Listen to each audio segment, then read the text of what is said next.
Biblia mko ujumbe ya mingi. Et vous trouvez du temps à kufuata bidu ya kuradio ya bongo. Maintenant vous trouvez wakati pour suivre des faussetés, des mensonges qui se prêchent à la radio. Comme quelqu'un m'a posé une question, est-ce qu'on peut lire une question comme ça dimanche? Question ya Yves. Est-ce que on peut la lire le dimanche, une telle question? J'ai un prédicateur du message. Même si quelqu'un épouse 10 femmes le même jour, nous allons consacrer le mariage. Qu'est-ce que vous nous conseillez? Est-ce que je peux vous conseiller à ce sujet-là? Même à la cité, même un ivrogne, il ne peut pas accepter ça. Quelqu'un avec 10 femmes, le même jour, le même jour. Est-ce que vous comprenez ça? Même ceux qui sont dans la polygamie, après un temps, pas le même jour. Pas le même jour, 10 femmes.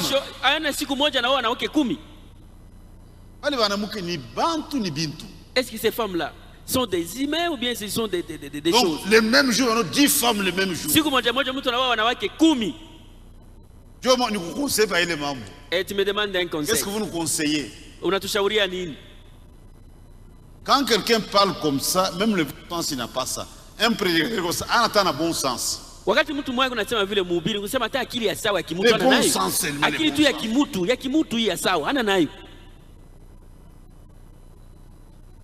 Gardez-vous de l'enseignement des pharisiens et des sadducéens.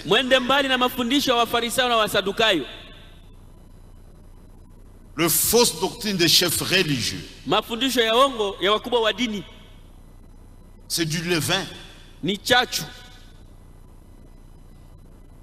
Toutes les églises qui ont de fausses doctrines, c'est du levain. Message. Mais ceux qui sont pires, ce sont ceux-là qui sont dans le message. Ils sont pires que les autres. Regardez ce qu'ils ont fait. Vous avez des adorateurs de Branham. Mais c'est très grave ça. Tout ça, frère. Non, non, non, non. Ce sont des démons en chair. Parce que ici, le bon sens. Un ivrogne, Branham, il a créé toutes choses. C'est Branham qui m'a créé moi ici. C'est Branham qui a Katala. Donc je refuse. Le bon sens. Trouver des gens comme ça. C'est la folie. Branham Elohim. Et tout ça n'est pas frère. On a fait une discussion. Tu communies avec des démons. En train de discuter avec eux.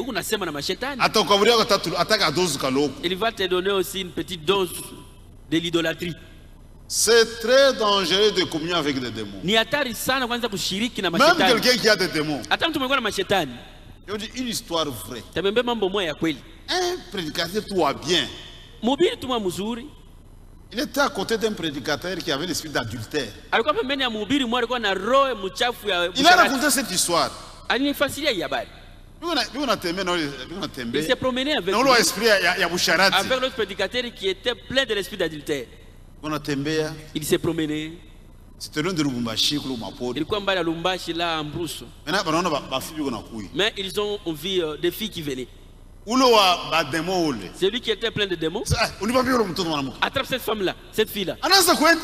Il commençait à partir pour la. Qu'est-ce que je viens de faire? Oui, il a dit, vous comprenez? C'est une histoire vraie. Quand vous communiez avec quelqu'un qui a des fausses doctrines sur la parole de Dieu, vous aussi communiez avec des démons.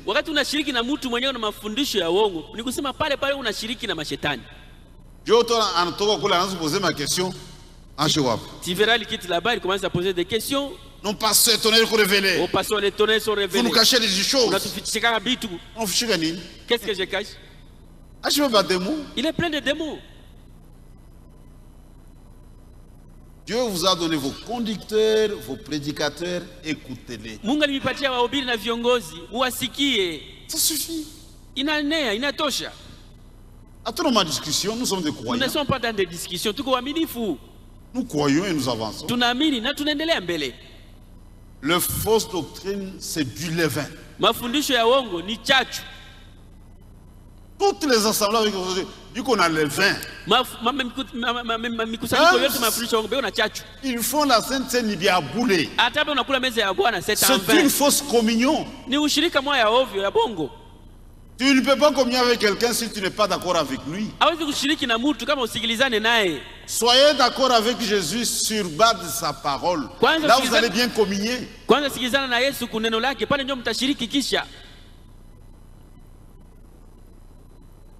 Ce n'est pas une fête charnelle. Nous comprenons ce que nous sommes en train de faire. Jésus mettait les disciples en garde contre les fausses doctrines. Nous sommes sérieux. Et ils ne sont pas sérieux. S'ils sont dans la vérité, mais qu'ils mettent leurs fidèles en garde contre nous. Nous sommes sérieux. Mais ils sont en train de jouer. Ils ne sont pas sérieux. Il y a plus ou moins une semaine, j'ai reçu un jeune homme et une jeune fille. Excusez-moi. Dans mon office là au bureau. C'est pasteur, nous venons, puisque nous conseillons aussi le mariage. Je ne connais pas bien tous les frères. Je ne les ai jamais vus. J'ai posé la question, toi tu pries où? Kanisa mwa Mingurumu à la Katuba. L'autre, il est ici de l'Is Tabernacle. J'ai dit, maintenant, ça c'est un problème sérieux. C'est une provocation. Bon, j'ai conseillé comme s'il n'y avait rien. Maintenant, à la fin, je me donne un message à Frère Branham. N'est-ce pas vous croyez au message du Frère Branham? Branham dit, tu dois épouser la fille qui croit exactement comme toi. Vous appartenez dans des assemblées différentes. Si vous aviez la même foi, il y a tonnerre. Pourquoi Amouna ensemble? Pourquoi n'êtes-vous pas ensemble? Et qui vient? Silencieux. Je demande à la jeune fille. Maintenant, après votre mariage, tu vas fréquenter quelle église? Je vais fréquenter l'église de mon mari. Ça, c'est pas la foi. Il a une imani. Ça, c'est pas la foi. Il a une imani. Ils ne sont pas sérieux. Nous, on ne donne pas nos filles au balai banto.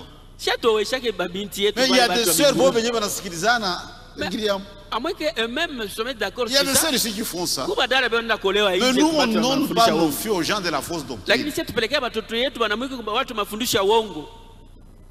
Un jour, un frère d'ici, il est allé fiancer dans une église de Tonnerre. On lui a demandé d'amener une recommandation du pasteur. Tu me demandes l'impossible. Je lui ai dit, mais il peut recommander quoi? Est-ce que tu comprends ça? Je te peux recommander, allez épouser dans une église de Tonnerre. Vas-y. Une autre sœur, il a été épousé par un frère de fausse doctrine. Un pasteur. Il a dit, pasteur, si je t'invite au mariage, vous pouvez venir? Je lui ai dit,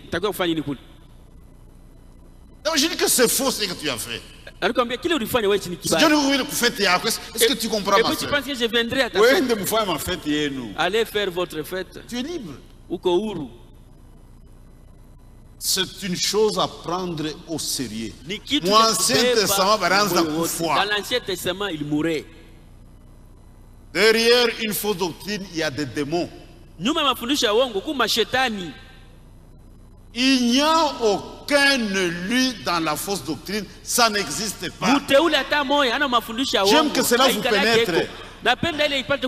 Les élus croient conformément à la parole de Dieu. Un élu dans la fausse doctrine, Dieu n'a pas prévu ça.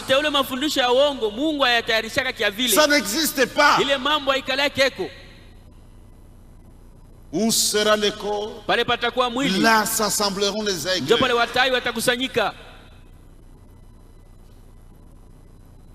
Paul aussi a parlé du levain. Paulo pia alisemea juu ya chachu. Page 21. Karatasi 21. Paul lui aussi ramène les levains au domaine spirituel. Paulo pia anaenda kulinganisha chachu na mambo ya kiroho. C'est 1 Corinthiens 5, 6 à 8. Wakorintho wa kwanza 5, 6 mpaka 8. Ne savez-vous pas qu'un peu de levain fait lever la pâte tout entière? Amjua sema chachu tu kiloko iko naweza kuvimbisha mkate mzima. Ôtez le vieux levain afin que vous soyez une nouvelle pâte. Mutoshe le chachu ya zamani pate kuwa mkate mpya. Comme vous êtes sans levain, car aussi notre Pâque Christ a été sacrifié.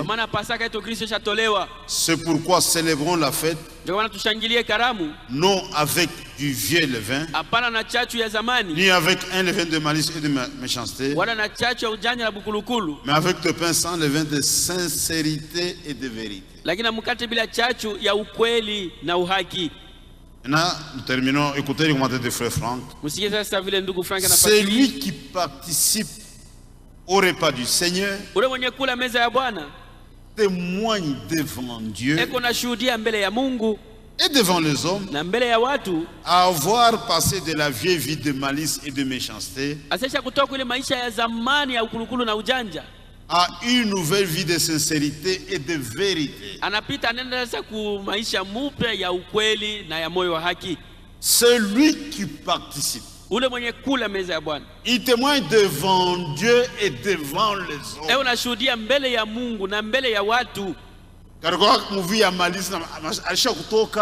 Autrefois, il était dans la vie de malice. Maintenant, il est dans la vie de pureté, de sincérité et de vérité. Tu témoignes devant Dieu et devant les hommes. Si ta vie est mauvaise, ne venez pas prendre un jugement. Ni le vin. C'est du levain. Une vie de malice, de méchanceté. Un élu n'a pas ça. Malice, mujanja, mukalamushi. Un rusé. Comment un frère en Christ? Il est avec nous. Nous prions. Peut se dire une sœur en Christ, une femme mariée. Et toi, comment es-tu? C'est du jamais vu ça. Une femme mariée, une sœur en Christ. Séduite par un frère en Christ. C'est du jamais vu. C'est un rusé. Na frère, na sœur, bajanja. Et les frères et la sœur, tous des rusés. Bajanja. Des rusés. Frère, Mujanja, dans son cœur un plan. Toi tu penses que c'est un frère en Christ? Oh, il est en train d'épouser ta femme. La femme aussi, il est rusée. Ça, c'est une sœur en Christ. Il commence même à commettre un adultère. Ce sont les païens, ou les frères, et la sœur là, ils commettent adultère. Si vous essayez de une vie de malice, mujanja. Comment est-ce que vous rouler en Christ? $500. Mon frère, donne-moi $500. Je vais te dans ton cœur, c'est un mystère rouge franc. Tu es rusé. Tu prends ici, tu remets ici, tu prends ici, tu donnes là-bas. Oh, il y a de l'or à Luena. Oh, Kulena kuko zahabu. $5,000. Si tu me donnes $5,000, tu vas $50,000. Nous allons gagner $50,000. Mensonge, un rusé, mukulukulu. Nous, on n'a pas cette vie. Nous ne sommes pas des rusés. On te donne dans un magasin une caisse et on a détourné le franc. Et tu détournes l'argent. Le frère te fait confiance. C'est un enfant de Dieu. Alors tu es en train de prendre. On gagnerait $200,000. Pour faire le frère, il a pris $200,000. Nous, on n'a pas cette vie. Ça, ce n'est pas notre vie. Un chrétien,